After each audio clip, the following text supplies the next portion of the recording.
भाग्य और जोखिम, लक एंड रिस्क भाई भाई हैं। ये दोनों इस रियलिटी के प्रूफ हैं कि लाइफ में हर नतीजा इंडिविजुअल एफर्ट के अलावा कुछ अन्य ताकतों पर भी डिपेंड करता है। बिल गेट्स दुनिया की उस एकमात्र हाई स्कूल में गए जहां कंप्यूटर था।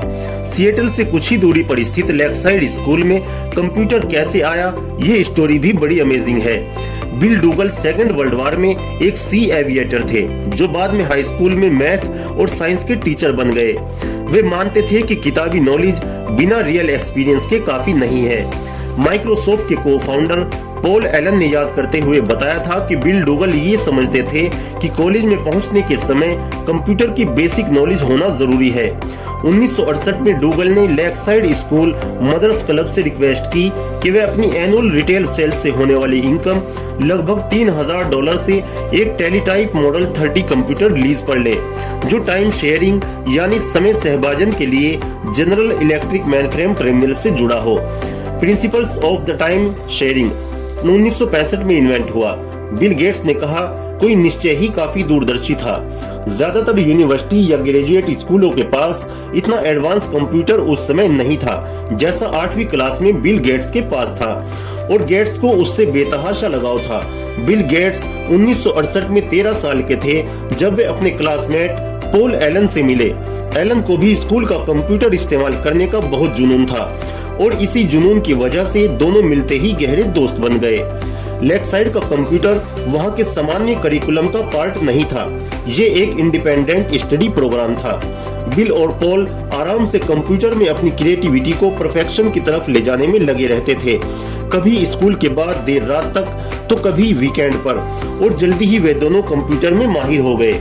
और अपने ऐसे ही एक लेट नाइट सेशन में एलन को याद है कि गेट्स ने एक बार एक फॉर्चून मैगजीन दिखाते हुए कहा था, तुम क्या सोचते हो, एक फॉर्चून कंपनी चलाना कैसा लगता होगा?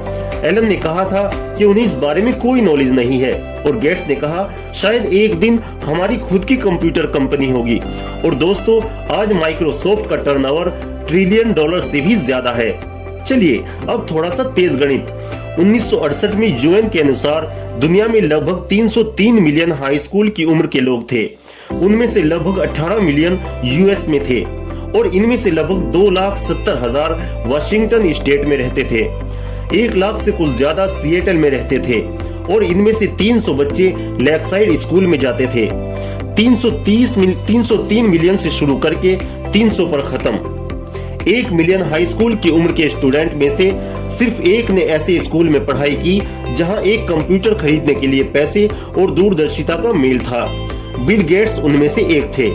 बिल गेट्स भी इस बात को मानने से कभी पीछे नहीं हटे। उन्होंने 2005 में अपनी एक स्पीच में बताया कि अगर लेकसाइड स्कूल ना होता तो माइक्रोसॉफ्ट भी ना होता।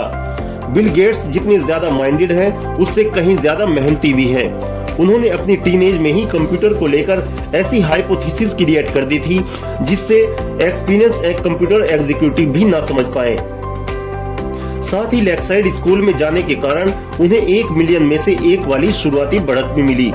चलिए अब मैं आपको बिल गेट्स के दोस्त केंट इवांस के बारे में बताता हूँ, जो कि गेट्स जितना ही बुद्धिमान और पढ़ाकू लड़का था, जिसे मिली गुमनामी की मौत। कैसे, जानने से पहले वीडियो को लाइक और चैनल को सब्सक्राइब जरूर कर देना दोस्तों। बिल गेट्स और पॉल एलन का नाम माइक्रोसॉफ्ट की सफलता के कारण घर घर में फेमस हो गया, लेकिन लेकसाइड में कंप्यूटर में विलक्षण प्रतिभा रखने वाले लड़कों के गुट का एक और तीसरा सदस्य भी था, केंट इवांस। बिल गेट्स और केंट इवांस 8वीं क्लास में पक्के दोस्त बन चुके थे। बिल गेट्स के अकॉर्डिंग केंट इवांस क्लास में सबसे बेस्ट छात्र था।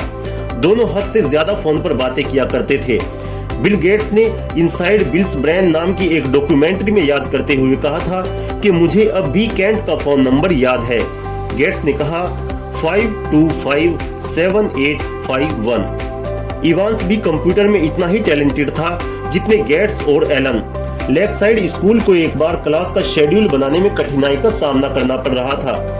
सैकड़ों स्टूडेंट की क्लास को प्लान करना जिससे कि वह अन्य कोर्स के साथ ना उलझे, ये कम्प्लेक्सिटी की एक भूल भुलैया थी। स्कूल ने बिल गेट्स और केंट इवांस को यह काम सौंपा कि वह एक ऐसा कंप्यूटर प्रोग्राम बनाएं जो इस समस्या को सुलझा सके। बिल और इवांस भी दोनों उसी स्कूल के बच्चे थे, लेकिन इन दोनों बच्चों ने ये कर दिखाया।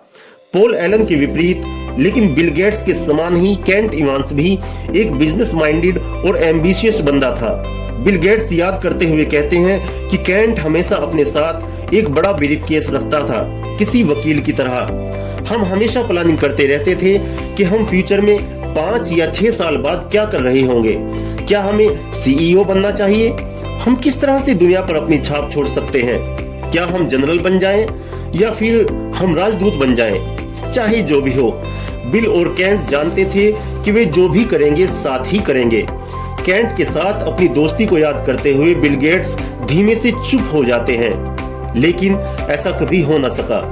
हाई स्कूल पास करने से पहले ही एक माउंटेनियरिंग एक्सीडेंट यानी पर्वतारोहण के दौरान दुर्घटना में केंट इवांस की मौत हो जाती है।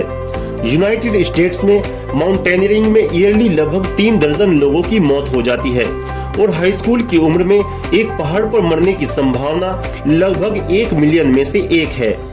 1 मिलियन में से 1 को मिली अपार सफलता और 1 मिलियन में से 1 को मिली गुमनाम मौत।